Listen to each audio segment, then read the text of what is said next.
Ya, alhamdulillahirabbil alamin. Assalamualaikum sahabat Easy, khususnya untuk sahabat Easy, followers dari Instagramnya @inisiatif_zakat_indonesia. Alhamdulillah.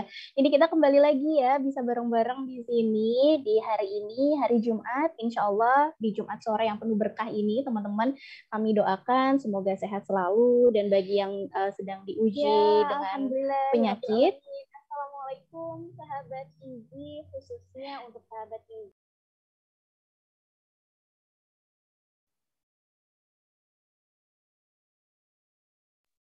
Iya, sahabat Easy, mohon maaf tadi ada kesalahan teknis sedikit. Jadi, sahabat Easy, kami doakan semoga yang sedang dalam diuji sakit, kita doakan semoga cepat pulih dan sehat selalu, serta kita semua dalam lindungan Allah Subhanahu wa Ta'ala.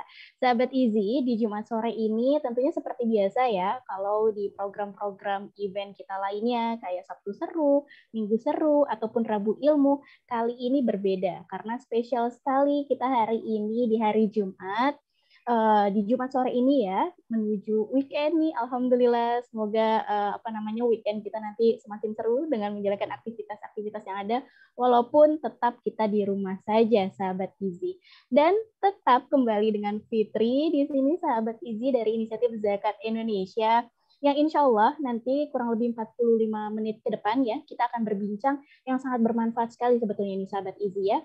Tentunya untuk sahabat Easy, bagi yang sudah join nih, silakan. Alhamdulillah, boleh nanti diklik di komennya Instagram bagi yang punya usaha, pertanyaan-pertanyaan tentang usaha apa. Karena kita akan berbincang insya Allah dengan pakarnya, bagaimana kita bisa survive secara usaha, tentunya khusus dalam hal usaha di ekonominya, agar bisa survive walaupun di tengah pandemi COVID-19 sekarang ini, sahabat Easy.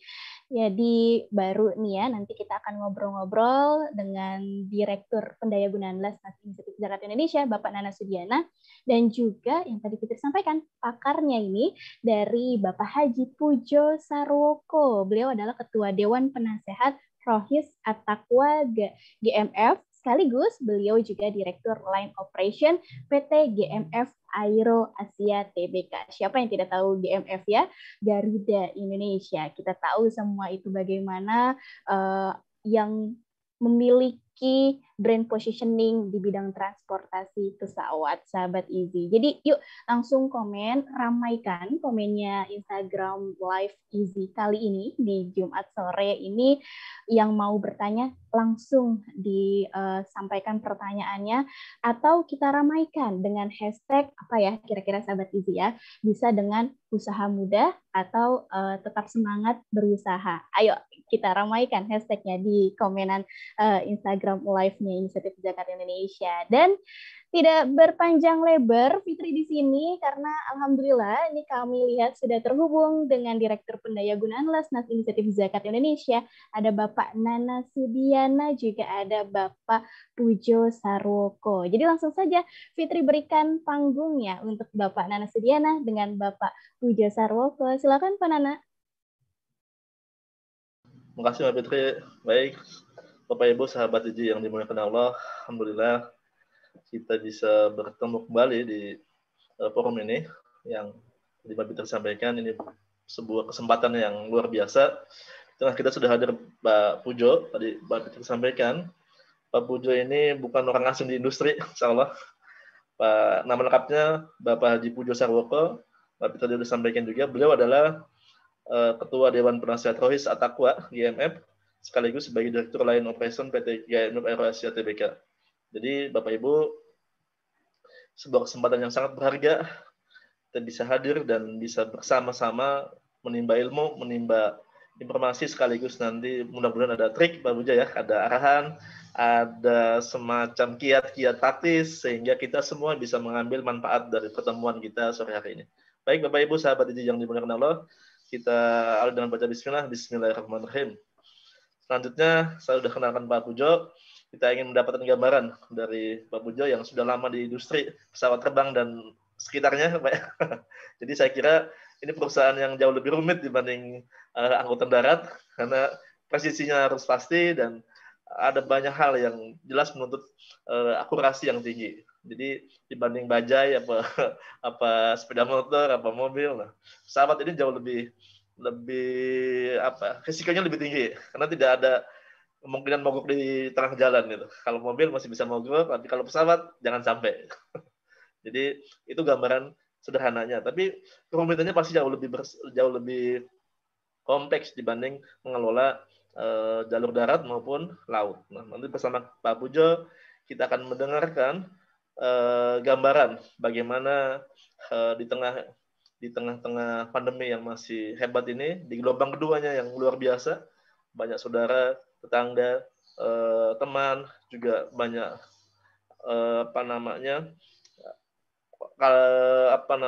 tenaga medis. Nah, tenaga medis, banyak pakaian intelektual yang kemudian Allah panggil di masa pandemi serangan kedua ini, di fase kedua ini, gelombang kedua ini, dan jumlahnya luar biasa. Kalau sebelumnya kita tahu 1 juta itu terpapar butuh waktu kurang lebih 1 tahun, maka di setengahnya 500 ribunya ini tidak cukup, tidak butuh waktu lama. Jadi serangan kedua ini, sebagaimana kita tahu, nggak sampai 2 bulan sudah mencapai angka 500 ribu. Jadi kita semua tahu ini angka yang luar biasa, dan sebagaimana beberapa pakar menyampaikan, ini bukan soal angka. Jadi kematian yang sudah sampai pada angka yang tertinggi di dunia misalnya juga bukan soal angka, ini semua nyawa, dan mereka adalah para pejuang keluarga, ayah, kakek, nenek, ibu, juga sahabat, teman, atau siapapun mereka yang hadir selama ini dan tiba-tiba Allah panggil dengan perantaraan karena COVID-19 yang menjadi sebabnya. Jadi Bapak Ibu hadirin dan sahabat Iji sekalian, ini gambaran betapa luar biasanya virus COVID ini, dan ini benar adanya dan mengakibatkan bukan hanya sisi kesehatan, tapi juga ekonomi keluarga terdampak. Apalagi yang tiba-tiba kita tahu ada beberapa case misalnya sampai yatim piatu, bapak ibunya meninggal dunia. Jelas saja ini mengguncang bukan hanya mental, juga mengguncang keluarga, juga mengguncang perekonomian yang selama ini telah dibangun sebelumnya oleh para pejuang keluarga, para ayah, para bapak yang selama ini sudah berjuang menapahi keluarga masing-masing. Saya kira waktu dan kesempatan kita akan berikan kepada Pak Pujo untuk menyampaikan poin-poin apa yang nanti kita akan bisa berikan kepada beliau untuk arahan pada kita semua. Untuk waktu dan kesempatan, silakan Pak Pujo untuk bisa memanfaatkan secara maksimal di kesempatan kali ini. Silakan, Pak. Baik, terima kasih Pak Nana yang telah memberikan kesempatan kepada saya. Assalamualaikum warahmatullahi wabarakatuh. Waalaikumsalam. Alhamdulillah, puji dan syukur hadirkan kepada Allah Azza wa Jalla, karena atas segala karunia-Nya kita sore ini masih diberikan kesempatan untuk bisa beraudiensi melalui daring, melalui online, dalam keadaan insya Allah sehat walafiat semuanya.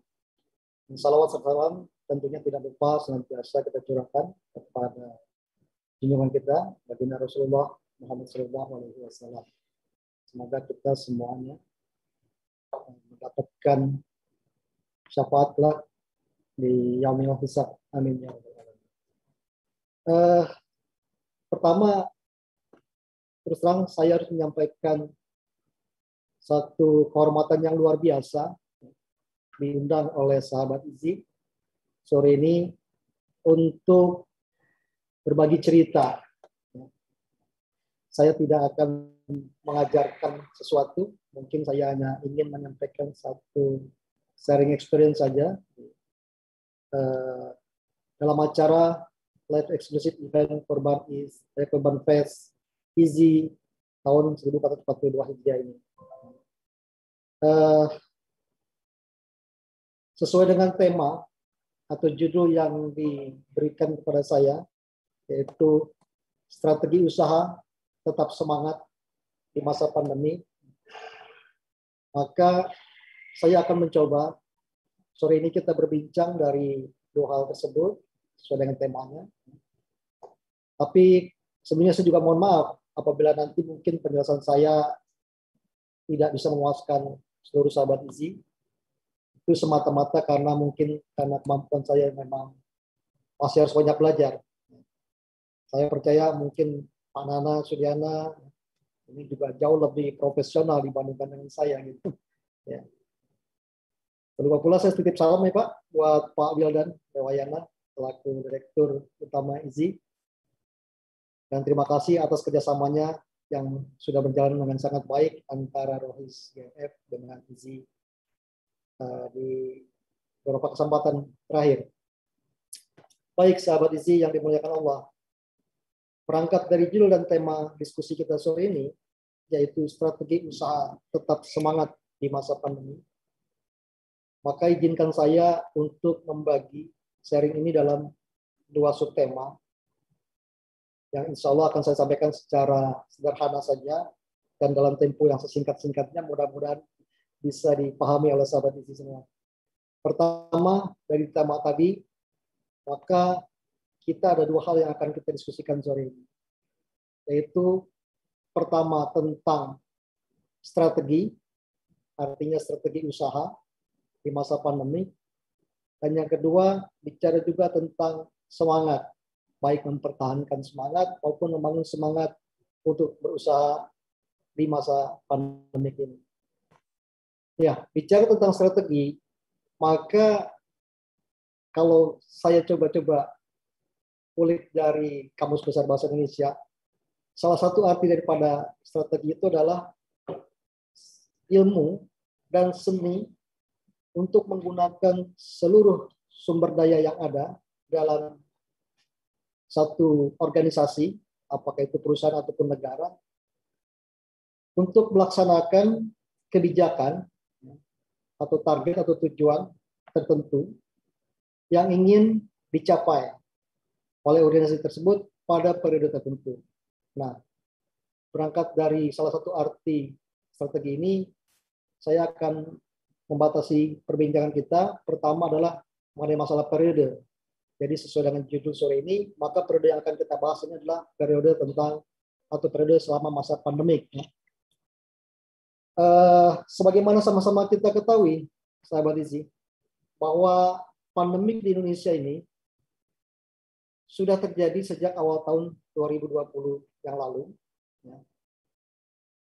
Dan pandemi ini tidak hanya menimpa kita di Indonesia, tapi seluruh belahan dunia. Ya.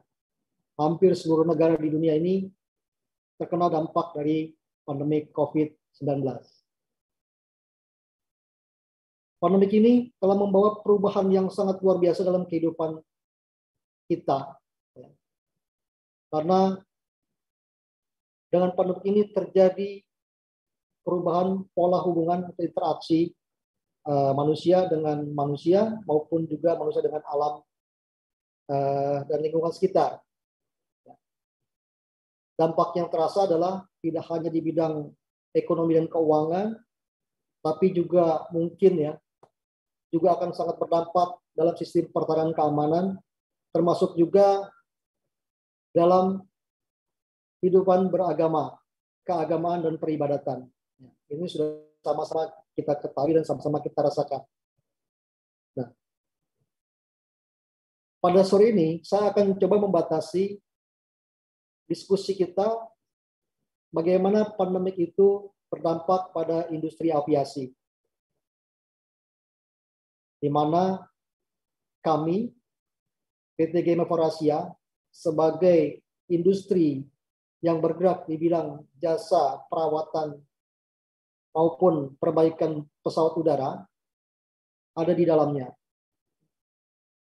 Jadi sebagai informasi awal bahwa PT GMF Asia merupakan salah satu anak usaha dari Garuda Indonesia Group yang khusus bergerak di bidang perawatan dan perbaikan pesawat udara. Nah, pandemi ini sangat berdampak ya, terhadap industri, salah satunya adalah industri aviasi ya, selain industri perhotelan. Industri aviasi adalah yang sangat terkena dampak dari adanya pandemi ini. Mengapa? karena selama pandemi ini kebutuhan orang untuk bepergian menggunakan alat transportasi udara itu menjadi jauh berkurang. Jauh berkurangnya itu bisa karena dua hal. Bisa karena kebijakan yang diambil oleh pemerintah maupun juga karena memang orang selama atau belakangan ini menjadi takut untuk bepergian menggunakan moda transportasi apapun. Menurut para ahli di bidang aviasi, bahwa pandemik ini akan memukul industri aviasi, baik itu airlines maupun manufacture komponen, manufacture pesawat, maupun juga kami yang ada di bidang perawatan pesawat, itu akan terkena dampak sekitar 3 sampai dengan 5 tahun. Jadi kalau saya ambil angka optimis bahwa dampak pandemi ini akan berlangsung selama 3 tahun sejak awal pandemi, maka lebih kurang sampai dengan tahun 2023 dampak pandemi ini akan kami rasakan dan harus kami hadapi.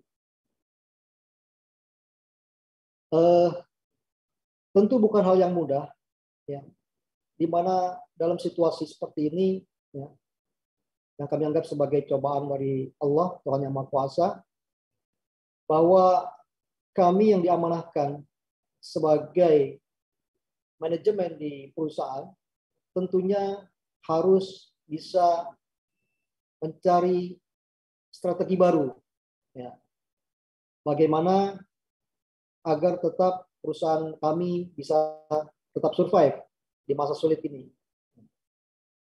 Nah, tadi sesuai dengan definisinya bahwa strategi itu adalah bagaimana seni dan ilmu untuk menggunakan seluruh sumber daya yang ada, maka strategi kami adalah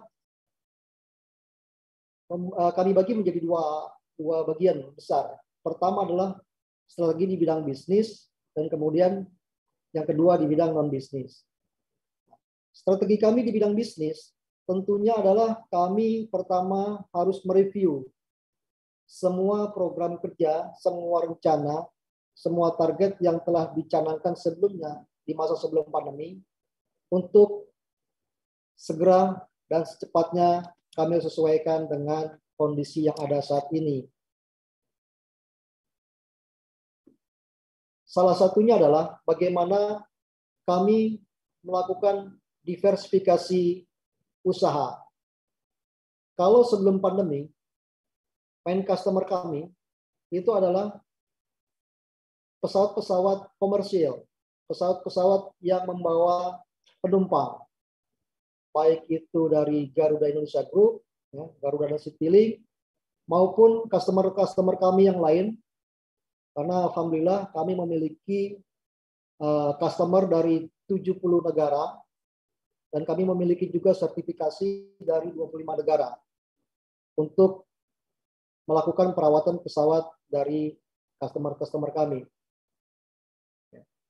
Nah, kalau sebelum pandemi awalnya kami fokus hanya pada pesawat-pesawat komersil, pesawat-pesawat yang membawa penumpang, maka seiring dengan penurunan jumlah penumpang yang ada, maka kami harus dengan gerak cepat, suka tidak suka, rela tidak rela, harus melakukan diversifikasi usaha, serta mencari peluang-peluang bisnis baru yang bisa kami lakukan agar perusahaan tetap survive dan rekan-rekan karyawan tetap bisa bekerja. Diversifikasi yang kami lakukan antara lain adalah kami selain tetap melakukan perawatan di pesawat komersil, maka kami juga memindahkan fokus juga, mengalihkan fokus sebagian kepada pesawat-pesawat kargo. Ya. Kita sama-sama tahu bahwa di masa pandemi ini bisnis yang tumbuh dan berkembang pesat saat ini adalah jasa pengiriman barang. Ya. Nah itu kami coba lihat peluang itu sehingga kami mencoba untuk mengalihkan perawatan pesawat untuk pesawat-pesawat kargo. tidak hanya merawat, tapi juga kami melakukan pekerjaan modifikasi dari pesawat komersil menjadi pesawat kargo misalnya. Selain itu, kami juga melakukan perawatan pesawat untuk bisnis jet maupun private jet. Juga kami masuk ke industri military, pesawat-pesawat milik TNI, baik itu TNI Angkatan Udara, TNI Angkatan Darat. Kami coba untuk masuk ke perawatan pesawat militer itu. Dan juga kami coba terus memperluas bidang usaha dengan melakukan perawatan pada perawatan industrial gas turbine engine. Ya.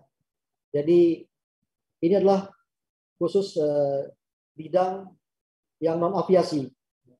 Kami lakukan kerjasama dengan PLN, dengan PT Kereta Api, ya, dengan perusahaan-perusahaan lain yang memiliki mesin-mesin gas turbine engine.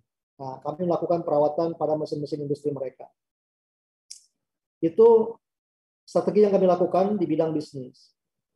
Kemudian, untuk yang bidang non-bisnis, tentunya kami juga harus melakukan langkah-langkah yang sangat signifikan, yaitu misalnya melakukan efisiensi, serta juga melakukan inovasi.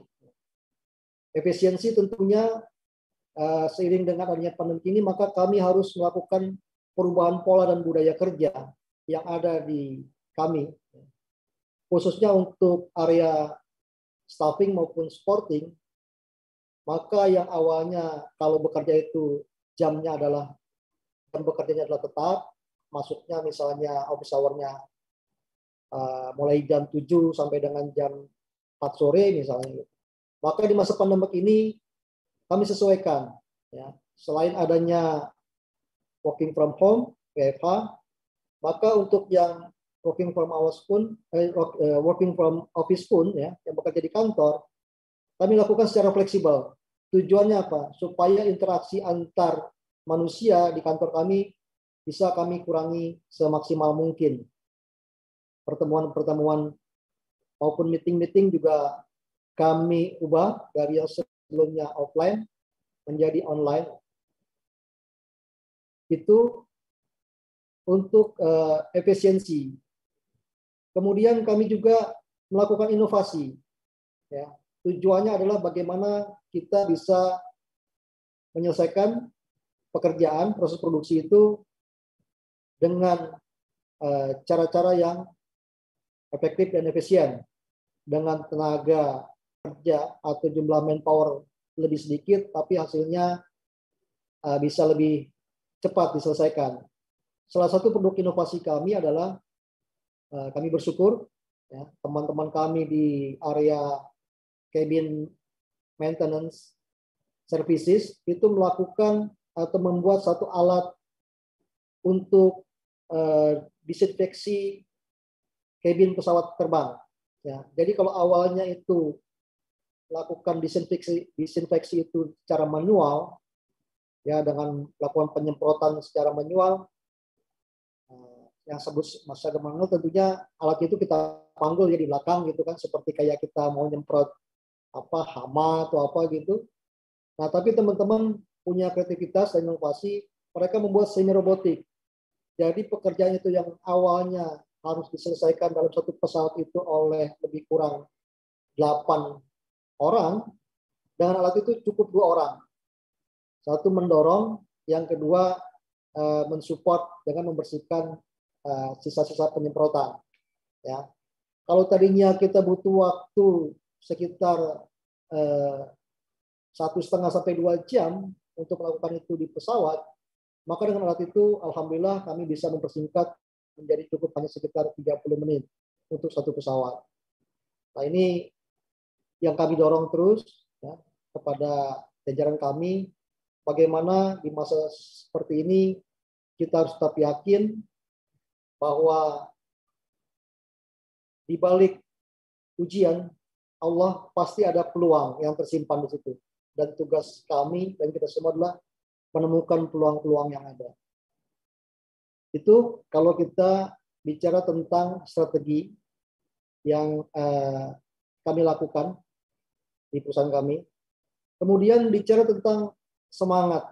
Bicara tentang semangat.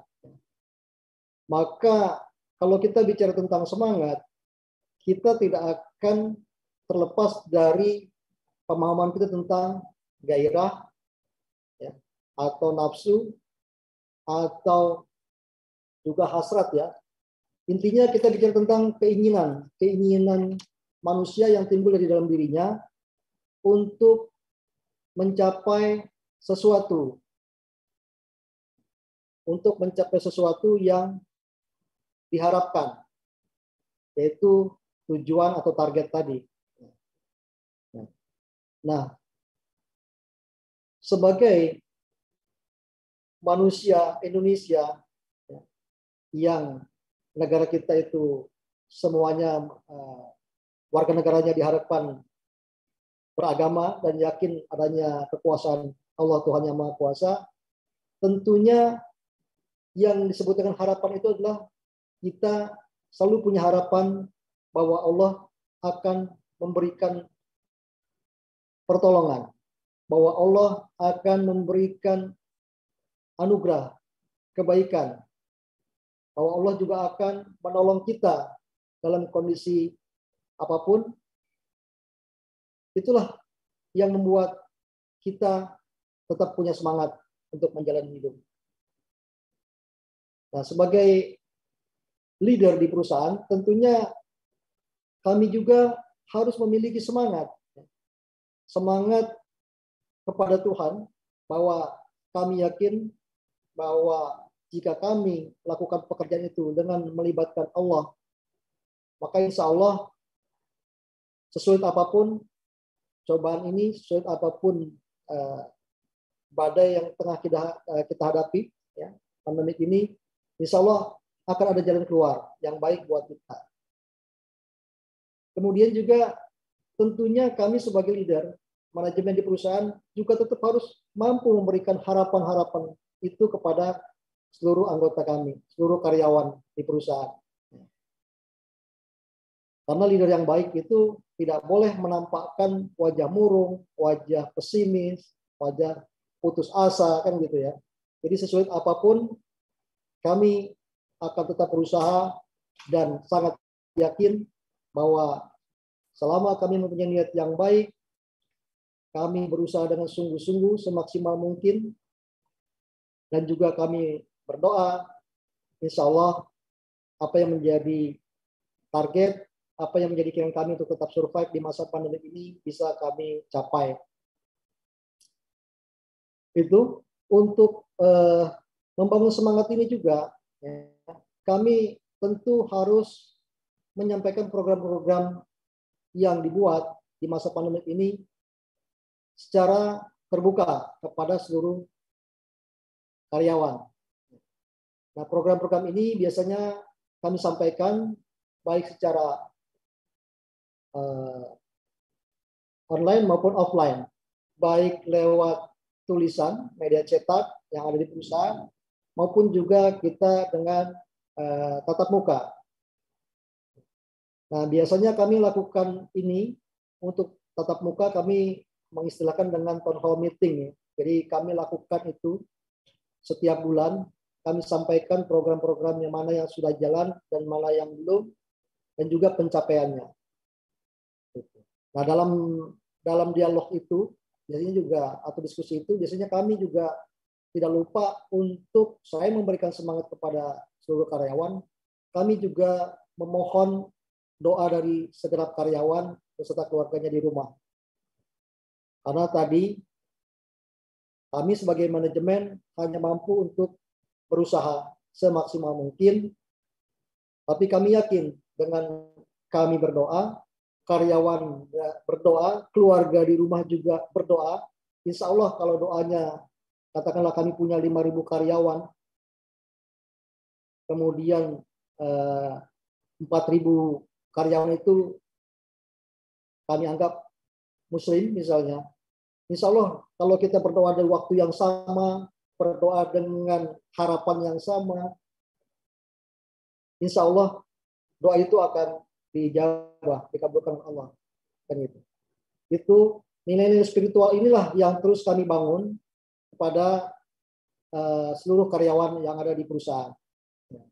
Kami juga bersyukur bahwa di perusahaan kami itu juga ada kegiatan-kegiatan pembinaan rohani, ya, baik untuk agama Islam, agama Kristen, agama Hindu. Ya. Dan ini kami manfaatkan betul-betul keberadaan dari unit teman-teman yang mengelola bidang kerohanian ini. Ya. Sebagai contoh, kebetulan karena saya juga diamanatkan sebagai Ketua Dewan Pembina Rohis GMF, maka saya manfaatkan itu dengan sebaik-baiknya. Kami membangun semangat kepada rekan-rekan Muslim. Ya. Kami tetap memberikan di masa sulit ini, kami yakinkan kepada seluruh teman-teman bahwa sesulit apapun, jika kita yakin, jika kita percaya adanya Allah yang Maha Kuasa, maka tidak sesuatu yang tidak mungkin yang bisa kita capai. Mungkin buat perhitungan manusia bisa saja tidak tercapai, tapi bagi Allah tidak ada yang tidak mungkin. Semuanya serba mungkin. Itu terus kami bangun. Ya. Alhamdulillah dari Rohis kami, ya, kami bisa lakukan kegiatan-kegiatan baik yang bersifat internal, membangun mental spiritual, maupun juga kami memberikan bantuan-bantuan. Antara lain misalnya kami memberikan beasiswa. Ya.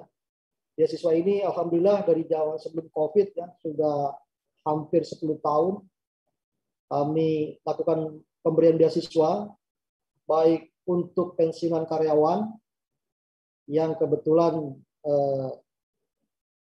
uang pensiunnya mungkin dulu dan sekarang nilainya berbeda, sehingga mereka perlu kami support, ya, untuk biaya pendidikan anak-anaknya, juga untuk karyawan-karyawan kontrak yang ada di perusahaan, dan juga alhamdulillah kami bisa juga membantu untuk warga masyarakat sekitar perusahaan.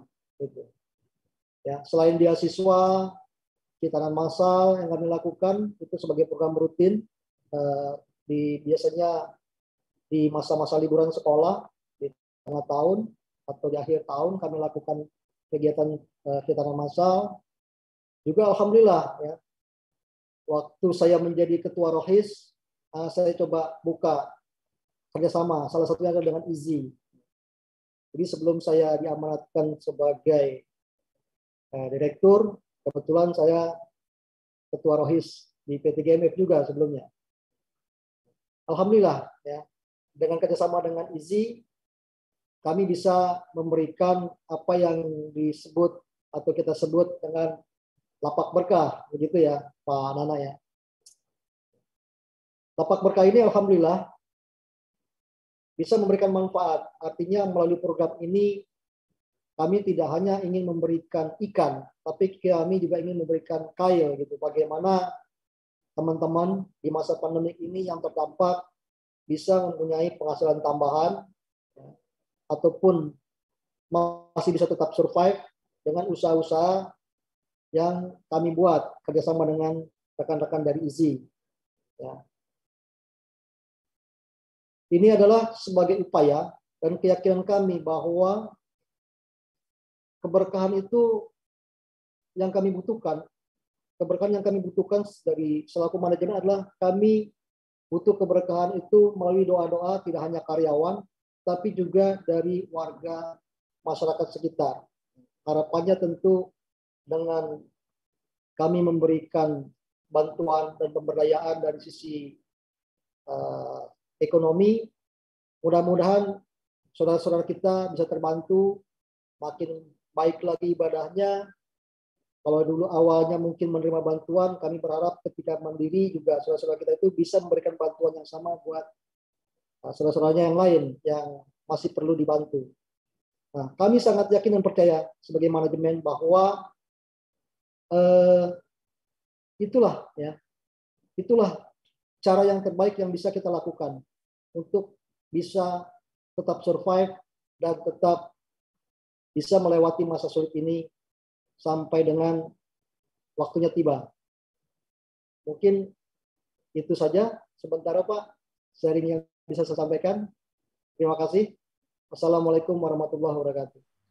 Waalaikumsalam warahmatullahi wabarakatuh. Luar biasa Pak Pujo.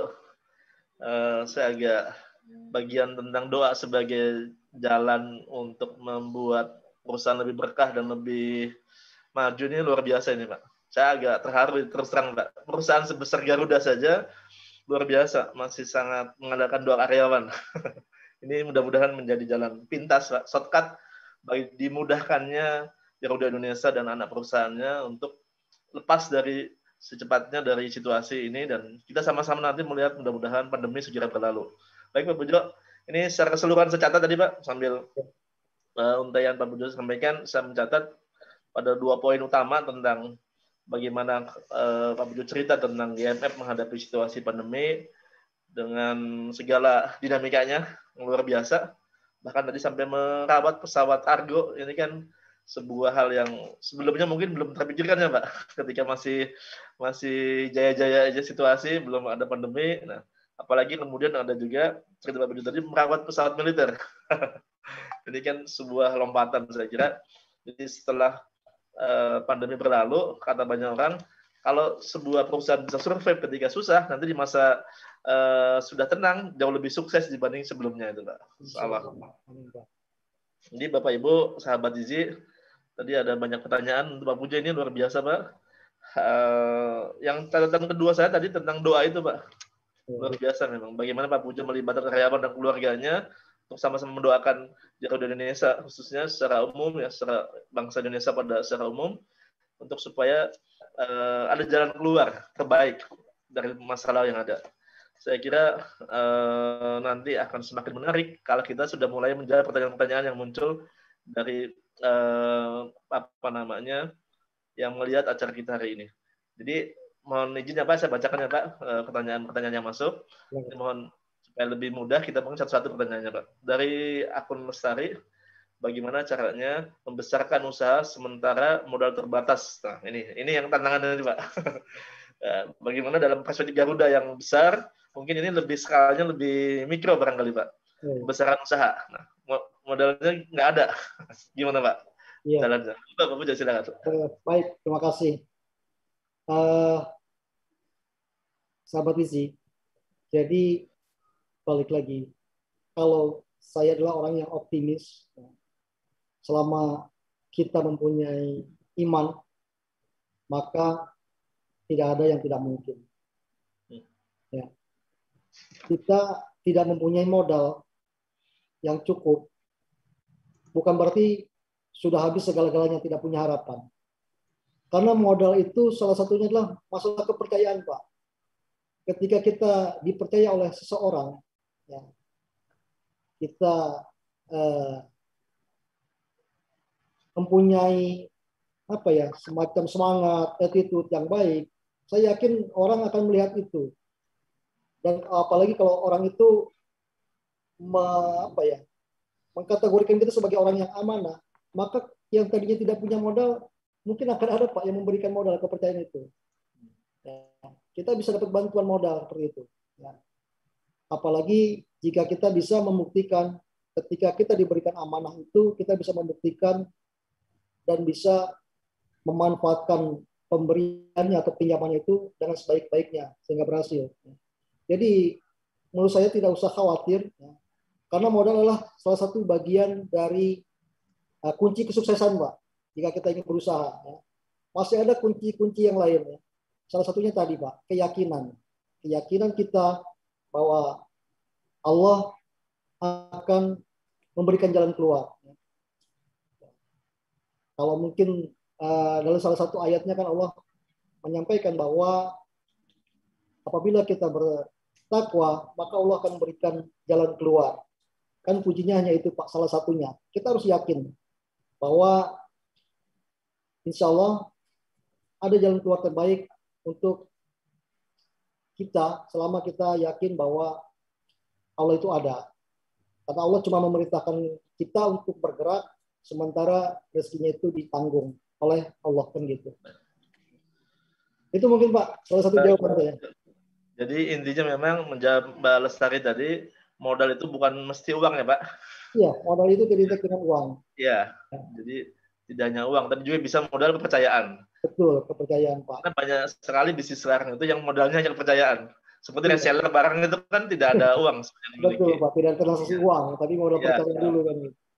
Jadi Mbak Fitri, Mbak Lestari, jadi membesarkan usaha tadi sebagai Mbak Fitri sampaikan, bisa dengan berbagai macam modal yang kita miliki, termasuk nama baik tadi, kepercayaan.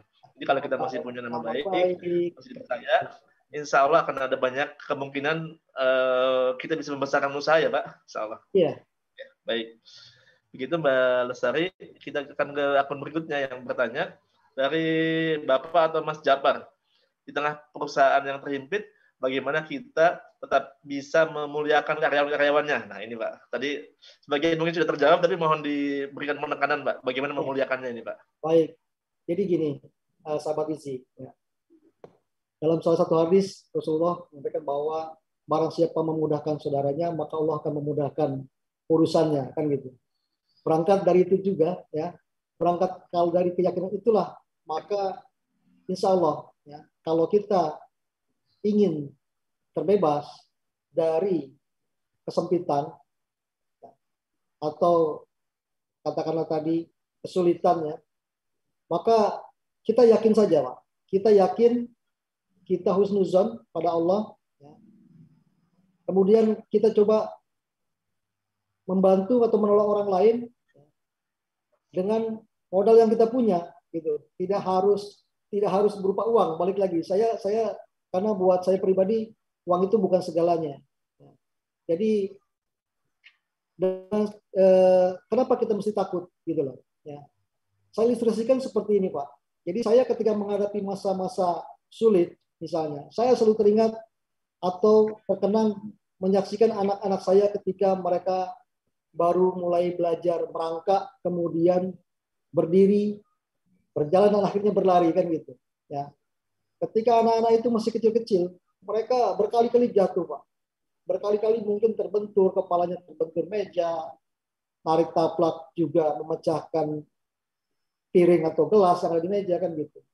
Tapi kita tidak pernah melarang anak kita untuk berhenti Pak, untuk berhenti berusaha. Ayo nak, bangun nak, nggak apa-apa. Ini biasa ini gitu. Nanti kamu akan bisa berjalan. Kenapa kita bisa lakukan itu? Karena kita yakin Pak bahwa Allah itu akan melindungi dan akan menolong kita gitu kan.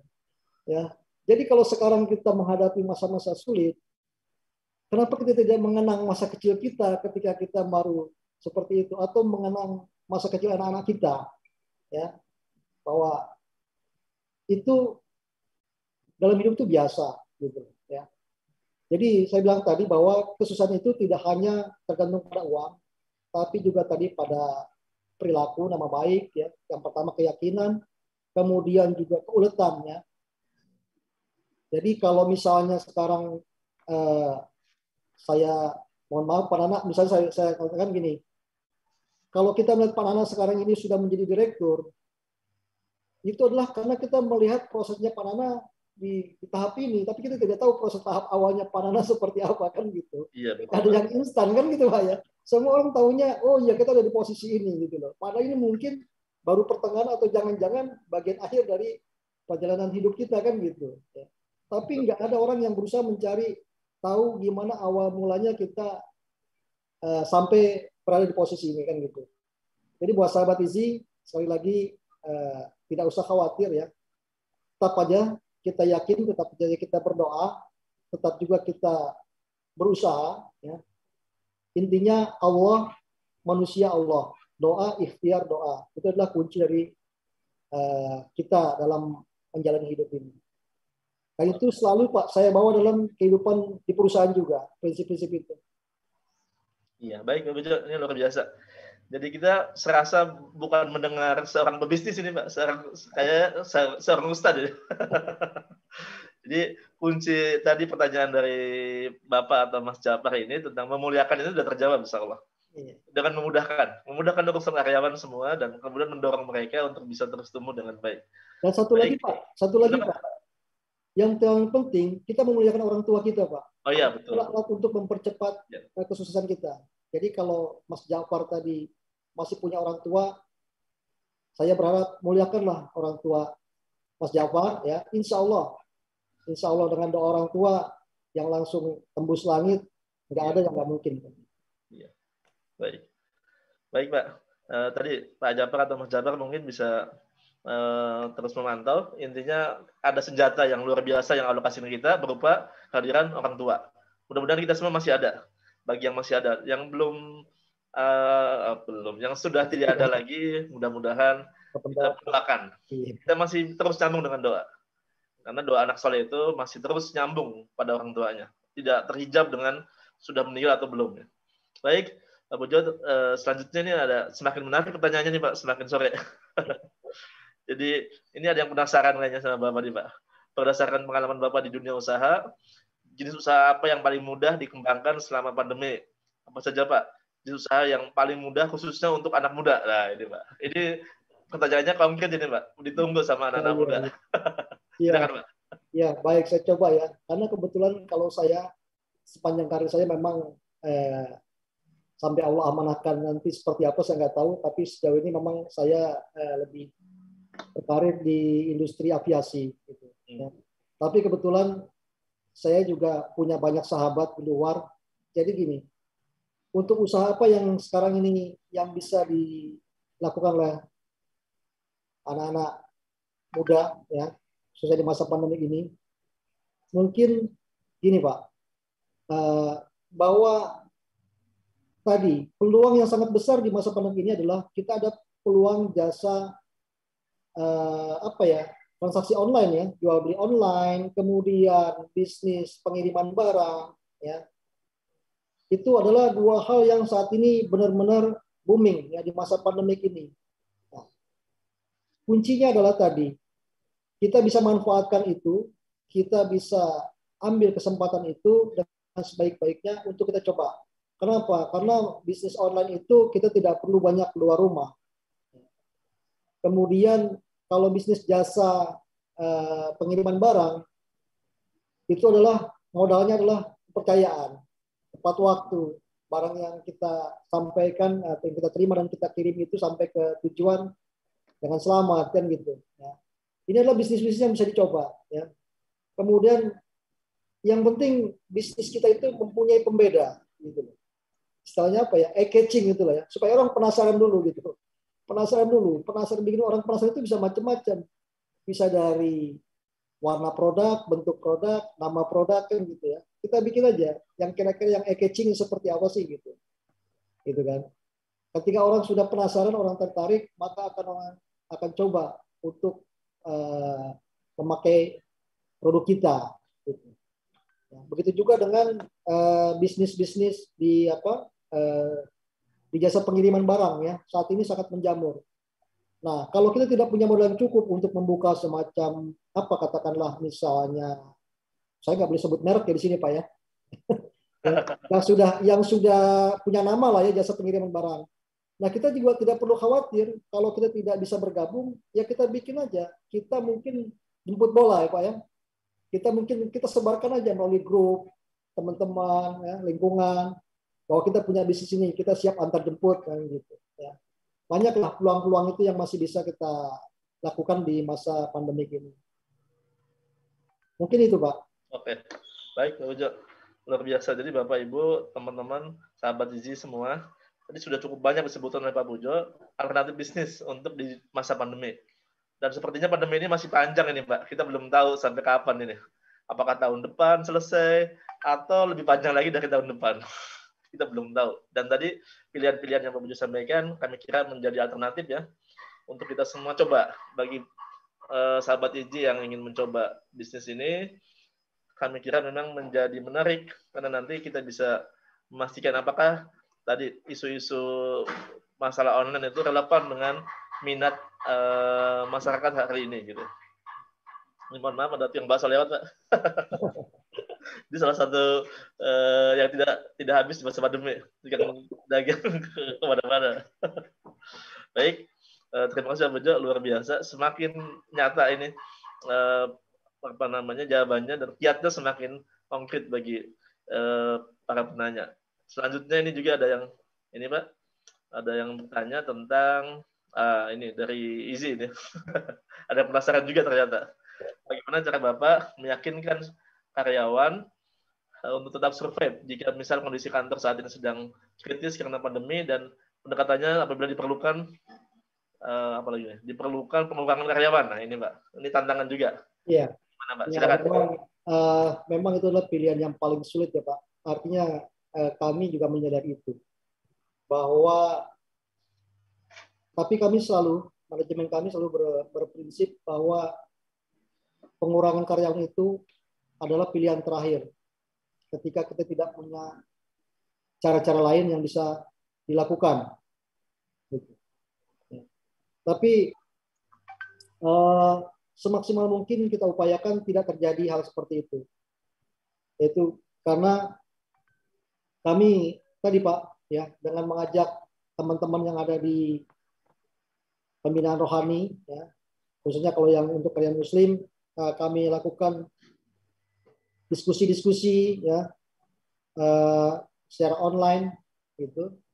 Bahkan untuk teman-teman di Rohis itu anak-anak muda semua, kemudian pengurusnya, kami sediakan ruang khusus Pak untuk podcast gitu. Jadi biar mereka punya kegiatan, kemudian juga disitulah kami bisa memasukkan nilai-nilai itu Pak, nilai-nilai keyakinan bahwa kita bisa melewati ini selama kita yakin, kita mau, kita berdoa. Karena jangan sampai pikiran kita sendiri yang membatasi kita Pak. Gitu. Karena penyakit utama kita adalah ketika kita sudah dibatasi oleh pikiran-pikiran kita sendiri. Perasaan pesimis, perasaan tidak yakin itu membuat gerak langkah kita menjadi terbatas gitu. Tapi selama itu bisa kita lewati, bisa kita kalahkan dengan tadi keyakinan dan optimisme, ya, maka sebetulnya kuncinya adalah mudah Pak. Gitu. Pertama, bahwa tidak ada kejadian yang tidak atas izin Allah. Yang kedua, Allah tidak akan pernah membebani hambanya di luar kesanggupan. Ya, yang ketiga tadi, bahwa kata Allah, barang siapa yang bertakwa maka aku akan berikan jalan keluar. Jadi itulah Pak, hebatnya orang Muslim itu seperti itu Pak. Jadi dikala dia dapat kebahagiaan atau dapat nikmat, dia bersyukur. Tetapi ketika dia dapat cobaan atau ujian, dia tetap bersabar. Nah ini yang harus terus kami tanamkan Pak kepada teman-teman melalui kegiatan di Rohis maupun setiap ada kesempatan ketika kami melakukan tatap muka dengan karyawan. Seperti itu. Oke. Jadi kuncinya kembali lagi pada pendekatan spiritual ya Pak. Betul Pak. Tapi juga jangan lupa Pak, keterbukaan program bisnis kita juga harus kita sampaikan secara terbuka sehingga mereka tahu progresnya gitu. Mereka tidak ada prasangka kan gitu Pak. Dalam konteks ini sekali lagi spiritual itu menjadi salah satu penopang bisnis kalau gitu Pak ya. Salah. Iya, jadi kekuatan yang diandalkan bagi perusahaan yang Bapak pimpin, dan ini menjadi salah satu obat paling mujarab ya Pak untuk menenangkan karyawan sehingga tetap semangat dan memiliki motivasi yang kuat dalam bekerja. Ini luar biasa. Kita bisa belajar dari Pak Pujo dan Bapak Ibu di GMF. Mudah-mudahan nanti kita bisa mengambil hikmah, mengambil sebuah motivasi supaya itu bisa dilakukan juga di kita. Karyawan itu menjadi penting, bahkan tadi Pak Pujo sampaikan, hal terakhir yang harus dilakukan kalau harus diselesaikan. Artinya harus diputuskan gitu. Ini luar biasa. Artinya diawet-awet, jangan sampai dia keluar Pak ya. Apalagi di masa pandemi, kita khawatir setelah keluar mau kemana dia gitu. Jangankan yang sudah bekerja, yang masih muda aja yang belum bekerja, susah saat situasi begini. Baik Pak Pujo, mohon bersabar, masih ada lagi Pak. Ternyata banyak yang penasaran ini Pak dengan materinya Pak Pujo. Ada akun Brian Sot ini, pertanyaannya, apakah dalam kondisi pandemi ini berdampak juga pada program CSR, dan bagaimana tips bisa bertahan dalam usaha sedangkan kebijakan pemerintah di masa pandemi ini membuat sulit bertahan, misalnya PPKM. Nah, gitu Pak. Jadi bagaimana kiatnya nih Pak? Ya, baik. memang pandemi ini kan memukul hampir semua sektor ya, dan mungkin hampir semua bidang usaha yang terdampak gitu. Ya. CSR-nya tentu juga akan berpengaruh sedikit atau banyak. Ya. Itu sebabnya kami coba meyakinkan dengan teman-teman yang ada di Rohis. Artinya, kalaupun secara perusahaan program CSR itu menjadi berkurang, tapi kami yakinkan ke teman-teman bahwa kegiatan pemberdayaan umat melalui Rohis itu jangan sampai berkurang. Kami usahakan semaksimal mungkin seperti itu. Jadi untuk menutupi menutupi CSR yang katakan terdampak oleh situasi pandemi ini. Gitu. Kenapa? Karena tadi Pak, kalau kita teman-teman sudah punya keyakinan bahwa dengan memudahkan saudaranya akan mendapat kemudahan, gitu kan? Kalau kita memberi juga akan bahwa itu tidak akan yang sia-sia, gitu. Maka itu tadi Pak, kegiatan Rohis ini kami kemas sedemikian rupa yang langsung berdampak kepada masyarakat ya, yang menerima, gitu Pak. Ya. Jadi kami banyak melakukan misalnya tidak lagi berupa uang atau apa, karena kalau kita selalu memberikan uang itu kan seperti menggarami air laut, jangan-jangan. Sekarang kita kasih mungkin bulan depan atau minggu depan sudah habis. Tapi ketika kami memberikan pelatihan, kami memberikan modal-modal usaha gitu Pak ya. Artinya mudah-mudahan itu bisa menjadi cara untuk memotivasi, juga memberikan keberkahan buat perusahaan, sekaligus juga buat memberdayakan masyarakat gitu. Ya. CSR itu kan intinya adalah kita memberikan bantuan dari perusahaan kepada masyarakat sekitar kan. Nah, itu bisa dilakukan melalui kegiatan-kegiatan keagamaan yang ada di perusahaan. Jadi memang mau tidak mau ada dampaknya Pak ya, dirasakan oleh dampak pasti Pak, dampak pasti. Dan ini yang Pak Pujo dan teman-teman di Garuda Indonesia lakukan adalah menjadikan sumber lain seperti dari Rohis untuk memperkuat basis sosial yang dilakukan selama ini dengan dana CSR. Saya kira menarik ini Pak, bagaimana CSR kemudian dimix untuk kepedulian perusahaan terhadap masyarakat dengan menggunakan sebagiannya dari dana kebijakan atau kebajikan ya istilahnya, dana infak sedekah zakat yang ada di Rohis di GMF. Saya kira ini menarik, Pak. Artinya ini tetap ada kesadaran yang tinggi untuk membantu sesama yang terdampak oleh pandemi. Baik, lanjutkan, Pak. Ada pertanyaan berikutnya dari Sailendra. Nah, tentang bantuan usaha lapak berkah Rohis GMF, bukti masih peduli dengan mantan. Kok mantan? Jadi ingat mantan. Jadi, saya ulang, Pak. Bantuan usaha lapak berkah Rohis GMF, bukti masih peduli dengan mantan karyawan yang masih perlu dibantu. Nah, ini Pak. Jadi, mungkin tadi Pak sudah menyinggung. Nah, pertanyaannya ini tambahannya, rahasia sukses karir. Oh, ini langsung ini Pak, 2 pertanyaan ini Pak. Yang pertama, bagaimana GMF membuktikan dengan lapak berkah itu? Tadi Pak Pujo sudah singgung di awal. Yang kedua, ini ada yang penasaran dengan Pak Pujo ini. Bagaimana rahasia sukses karir dan keluarga Pak Pujo ini? Ini sekali aja Pak. Terima kasih Pak. Baik, terima kasih. Ya. Tadi memang lapak berkah itu salah satunya yang menjadi target penerima program kami itu adalah memang untuk karyawan yang terdampak Pak, terutama karyawan kontrak Pak ya. Karyawan kontrak yang karena kontraknya sudah habis, kemudian karena situasi seperti ini terdampak gitu. Nah, kami coba inventarisir Pak. Jadi yang teman-teman yang tadinya sudah bekerja di GMF, kemudian kami coba inventarisir, kami coba bercari kabar seperti apa sekarang gitu. Nah, ketika dia mempunyai effort yang bagus, ya kami coba usulkan gitu. Kami masukkan ke dalam target untuk mendapatkan program ini gitu kan. Nah, itu adalah tadi Pak, karena kami ingin jangan ada yang merasa dizolimi gitu Pak. Dalam situasi pandemi seperti ini, walaupun itu mungkin bukan satu kezaliman manajemen karena situasi yang terpaksa, tapi paling tidak kami ingin mengatakan kepada saudara-saudara kami bahwa oke lah, situasi ini yang menyebabkan kita sementara ini berpisah kan gitu. Tapi perhatian itu paling tidak, atau empati itu tetap kami tanamkan Pak, tetap kami pelihara supaya tidak ada apa ya, karena kami yakin tadi dengan seperti itu insya Allah mereka juga akan terus mendoakan kebaikan buat perusahaan kami. Itu Pak. Kalau untuk masalah Pak, ini masalah pribadi, masalah saya prinsipnya gini Pak. Jadi prinsipnya gini, kalau saya memang tidak pernah apa ya, istilahnya tidak pernah bercita-cita untuk sampai ke posisi sekarang lah ya. Karena buat saya itu mengalir saja gitu. Tapi saya selalu berusaha untuk tadi Pak, prinsipnya adalah melibatkan Allah dalam segala hal. Kemudian kami maksimalkan ikhtiar. Kemudian kembali lagi kepada Allah untuk hasilnya. Seperti itu adalah kunci pribadi saya dalam menjalani hidup seperti itu.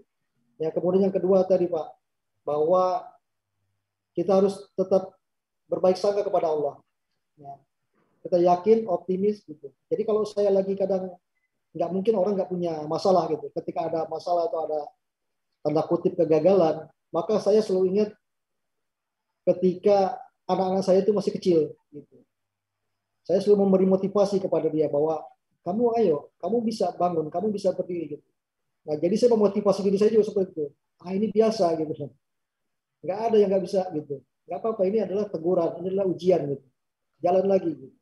Jadi seperti itu aja Pak, mengalir aja. Oke, baik Pak. Ini luar biasa Pak. Artinya semuanya Pak Bojo serahkan pada Allah. Allah yang ngatur semuanya Pak ya. Luar biasa. Tugas kita hanya bergerak menjalani aja Pak. Dan ini kan sudah levelnya udah sufi ini Pak. Enggak lah Pak. Kalau sudah begini itu luar biasa Pak. Jadi manusianya sudah level ini Pak. Bukan manusia biasa mudah-mudahan. Bagaimana menjadikan Allah terlibat, Allah kemudian mengalirkan kita kemana dan diikuti gitu. Saya kira ini tidak semua bisa ini Pak. Jangankan mungkin yang baru kenal Islam, saya mungkin juga belum bisa seperti Pak Bojo ini Pak. Belajar juga. Bagaimana ada kesadaran tinggi bahwa Allah itu ada, kemudian Allah menggerakkan kita, kemudian menjadikan tadi Pak Bojo sampaikan ikhtiar itu hanya bagian dari proses. Nah, ini kan sebuah hal yang luar biasa saya kira Pak. Dan ini kita perlu belajar ini Pak. Kapan-kapan kita akan ulas ini. Menarik sekali. Ini sekelas ini Pak, sekelas ilmu hikmah ini Pak. Bagaimana hidup menyerahkan semuanya pada Allah dan tidak tergoda untuk kasakusuk dan seterusnya mungkin Pak ya. Dalam bahasa kantor kan suka ada begitu Pak ya. Kadang-kadang ada tarikan-tarikan gitu. Nah, saya kira ini luar biasa. Dan patut kita belajar banyak ini Pak nanti. Bagaimana kemudian kita menjadikan tidak ada kekhawatiran, itu kan tidak ada ketakutan, itu butuh waktu panjang itu Pak. Dan pemanaan ini saya kira tidak sebentar, butuh waktu proses supaya menjadi apa istilah kita itu menjadi habit Pak. Karena kan mungkin diucapkan mudah, tapi bagaimana melakukan ini sampai berpuluh tahun seperti Pak Bojo itu kan wah luar biasa. Jadi bahasa manajemen itu memulai dengan kebaikan sebuah hal yang tidak mudah, tapi melaksanakan sampai panjang ya itu tidak mudah lagi. Baik Pak Bojo, masih ada pertanyaan lagi Pak? Mohon nanti berkenan menjawab. Ini dari Rania. Apakah transparansi terkait informasi perusahaan dijelaskan pada karyawan? Nah, ini Pak menarik Pak. Transparansi ini menyangkut masalah trust tadi. Gimana Pak? Silakan di GMF gimana Pak? Jadi gini, transparansi itu kan tidak bisa kita artikan secara keseluruhan Pak ya, artinya kita harus tanda kutip telanjang gitu kan. Ada hal-hal yang sifatnya rahasia perusahaan, ada hal-hal yang sifatnya hanya untuk konsumsi manajemen kan gitu. Tetapi untuk program-program pastinya akan kami sampaikan kepada karyawan. Karena kami ingin bahwa karyawan itu merasa terlibat Pak, merasa menjadi bagian dari proses produksi yang ada di perusahaan. Dia menjadi bagian penting. Jangan sampai ada karyawan yang merasa tidak menjadi bagian dari proses itu. Apalagi merasa tidak penting kan gitu. Nah, ketika karyawan merasa bahwa dirinya adalah merupakan bagian yang akan mempengaruhi jalannya proses produksi di perusahaan, maka insya Allah karyawan itu menjadi termotivasi juga Pak gitu. Tetap akan menjaga. Oh iya, Saya tidak boleh, karena kalau saya berbuat yang tidak baik atau saya berbuat yang tidak sesuai dengan prosedur, maka saya akan merugikan perusahaan. Kan gitu. Nah, ini yang harus kami yakinkan juga, Pak, bahwa cara kami meyakinkan adalah tadi dengan memberikan progres-progres yang sudah dilakukan oleh perusahaan, agar kalaupun itu ada yang berhasil, alhamdulillah. Kalaupun belum berhasil, kita minta sharingnya, ya kan. Kalaupun gagal, menjadi evaluasi dan masukan-masukan juga dari karyawan. Gitu. Nah, mungkin itu, Pak. Baik, Pak Pujo. Ini rupanya pertanyaan terakhir, Pak. Jadi ini sangat luar biasa. Saya lagi secara umum kita bisa menangkap spirit dari awal sampai akhir ini. Pak Pujo konsisten untuk menjadikan hidup kita, Pak Pujo sampaikan tadi, terus terhubung dengan Allah. Nah, ini kan spiritnya luar biasa ini, Pak. Dan saya kira tadi Pak Pujo juga sampaikan, GMF sudah berusaha maksimal sampai dari hulu ke hilir mempertahankan bisnis ini dan terus peduli pada karyawan, bahkan pada mantan karyawan tadi yang kena dampak kemudian dari COVID-19, kemudian berakhir dengan perpisahan tadi Pak Pujo sampaikan, mungkin berpisah saat ini tapi masih terus terhubung dengan kebaikan-kebaikan dari GMF. Saya kira kami di IJI juga terus belajar, Pak Pujo dan kepada bapak-bapak, ibu-ibu di GMF, supaya terus menginspirasi kami dan terus bisa menjaga bisnis sosial ini terus tumbuh dengan baik. Dan insya Allah kami di IZI juga dengan belajar pada Pak Pujo dan pada GMF menjadikan terus peduli juga, Pak. Salah satu yang kita lakukan di momen kurban ini adalah kita ingin menjadikan kurban ini sebagai bentuk kepedulian juga dengan mendorong UMKM kecil-kecil memproduksi sapi yang kita kurbankan itu dalam bentuk olahan dan dalam bentuk daging abon. Jadi kami berkeyakinan bahwa abon itu adalah proses akhir. Tapi bagaimana kemudian dari peternak awal, binaan kita, sapi diproses, kemudian menjadi abon, dibagikan lagi kepada orang-orang yang jauh, yang selama ini tidak terjangkau dengan daging. Nah, ini kan kami ingin menjadi ikhtiar tadi sebagaimana Pak Pujo sampaikan, menjadi ikhtiar bahwa kami sungguh-sungguh dan serius dalam membantu masyarakat, baik yang kena pandemi maupun masyarakat jauh yang selama ini tidak terjangkau oleh daging yang dibagikan ketika daging kurban yang segar gitu, Pak. Lewat abon ini jauh lebih lama distribusinya, kesempatan kami untuk bagi lebih jauh. Kedua juga lebih mudah dalam distribusikannya itu, Pak.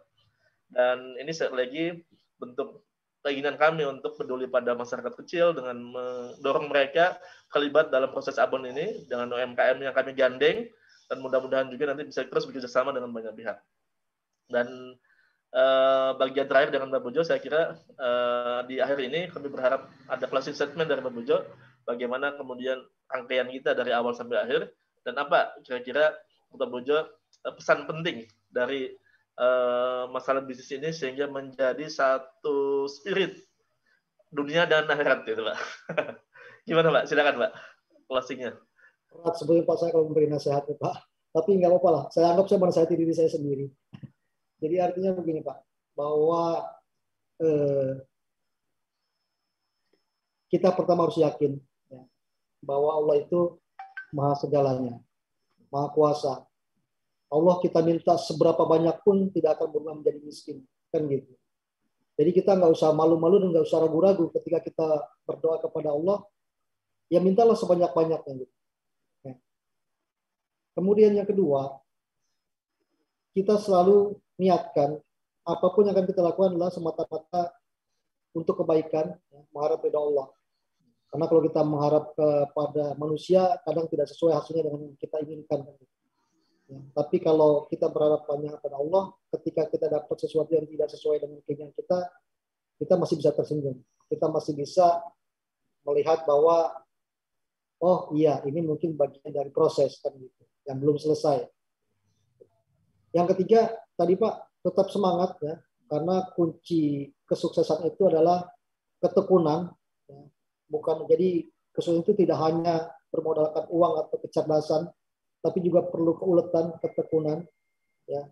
Maka kata Allah, apabila kamu telah berazam, maka bertawakallah kan gitu. Jadi ya kita cuma tugasnya memang tadi punya semangat kuat, tekun, ya, dan amanah tentunya, sehingga orang percaya.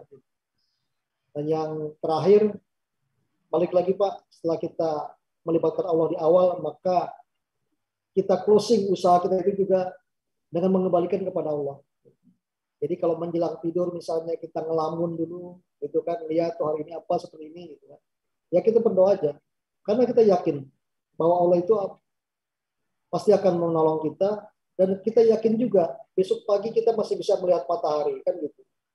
Kalau kita nggak yakin, kita nggak ikhlas, Pak. Karena konon katanya kalau orang tidur itu kan ruhnya terpisah dari jasad sementara waktu. Ya, betul, Pak. Tapi kita nggak pernah takut, Pak, bahwa ruh itu nggak akan kembali. Kita yakin bahwa ruh itu akan kembali ke kita sampai besok pagi kita bisa hidupkan gitu. Ya, dengan keyakinan-keyakinan seperti itu, insya Allah sesulit apapun masalah kita hadapi, Bismillah saja kita bisa lalui semuanya dengan baik. Itu aja Pak, mungkin dari saya. Oke, baik, Pak Pujo. Sekali lagi kami ucapkan jazakallahu khairan. Ini luar biasa. Ada banyak hal yang bisa kita petik, dan dari judul kita dari awal tentang strategi usaha tetap semangat di masa pandemi ini sudah terjawab semua nih, Pak. Jadi kata kunci Pak Pujo sampaikan tadi, melibatkan Allah, termasuk mengembalikannya kalau ada masalah pada Allah, dan kemudian meminta selalu pada Allah, dan yang tidak juga terlewat adalah bagaimana kita harus menjaga semangat. Nah, ini yang sangat penting supaya terus survive, terus bisa bertahan, terus bisa menghadapi masalah. Saya kira semangat ini mudah diucapkan tapi sulit untuk dipertahankan terus nih, Pak.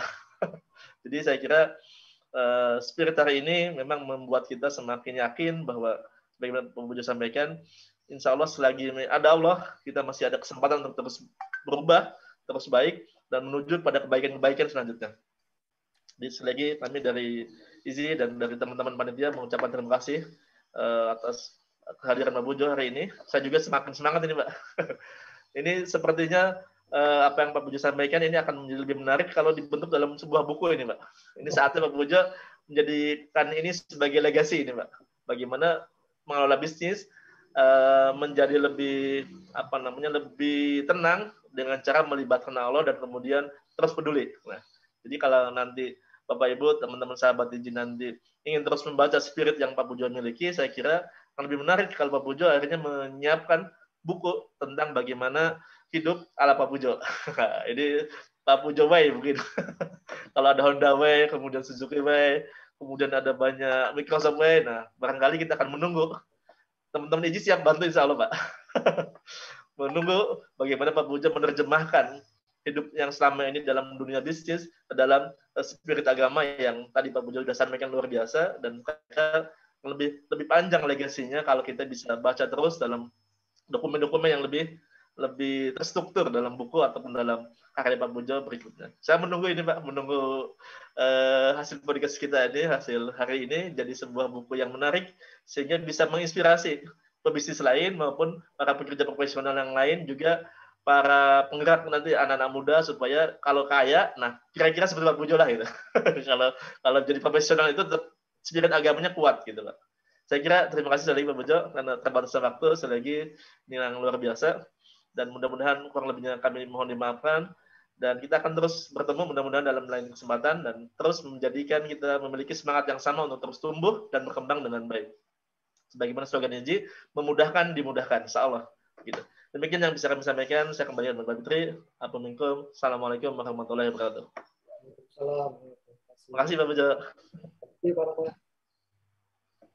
Iya, waalaikumsalam warahmatullahi wabarakatuh. Masya Allah, sahabat IZI, nggak terasa ya kita ngobrol tadi kurang lebih hampir memasuki 1 jam ini dengan Pak Haji Pujo Sarwoko selaku Ketua Dewan Penasehat Rohis At-Taqwa GMF, sekaligus beliau juga sebagai Direktur Line Operation PT GMF Aero Asia Tbk, dan juga didampingi oleh Bapak Nana Sudiana selaku Direktur Pendayagunaan Lesnas Inisiatif Zakat Indonesia.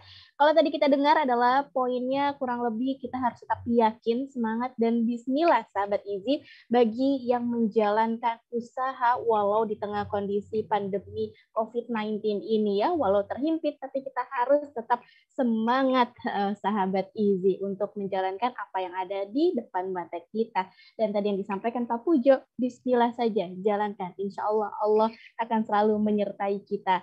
Dan sahabat IZI yang disampaikan juga oleh Bapak Nana Sudiana tadi selaku Direktur Pendayagunaan Lesnas Inisiatif Zakat Indonesia, bahwa bagi sahabat IZI yang ingin berkurban tapi tetap aman di masa pandemi dan bisa dari rumah saja, bisa langsung klik ya, nanti Zakatpedia, di sana ada untuk solusi kurban secara aman. Ya, amannya itu apa? Aman untuk pekurban, untuk sahabat Izzy yang mau berkurban, aman untuk kami sebagai panitia, aman juga untuk yang penerima manfaatnya, dan insya Allah ini juga memenuhi nilai syariahnya dengan kurban abun kita, kurban Izzy, 5 kali lebih aman, bergizi, dan mudah dinikmati. Untuk lebih lanjut, bisa lihat di running text sahabat Izzy, dan juga nanti bisa langsung diklik zakatpedia.com-nya ya, untuk bisa lihat selengkapnya tentang kurban dengan terobosan baru, abun kita, kurban Izzy. Dan sahabat Izzy, bagi yang ketinggalan untuk acara ini, nanti bisa nonton kembali, disaksikan kembali. Insya Allah kita akan tayangkan di Instagram tentunya, juga bisa nonton di YouTube Inizia TV, YouTube-nya Inisiatif Zakat Indonesia. Please di-subscribe, like, comment, and share sahabat Izzy di YouTube-nya Inizia TV, dan stay tune.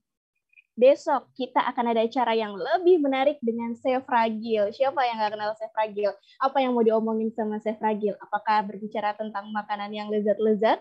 Ya, nanti kita akan tunggu, dan untuk sahabat Izzy untuk bisa stay tune besok di acara bersama Chef Ragil ya.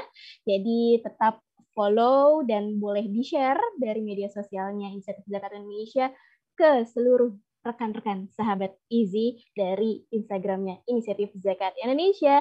Akhirul kalam, mohon maaf dari Fitri pribadi juga panitia jika ada hal-hal yang kurang berkenan selama acara berlangsung. Dan assalamualaikum sahabat Izzy, sampai ketemu besok ya dengan Chef Ragil. Dah, assalamualaikum. Terima kasih, Pak. Selalu ketemu lagi. Terima kasih Pak Pujo, Pak Nana. Bukunya Pak, selalu kita bantu Pak.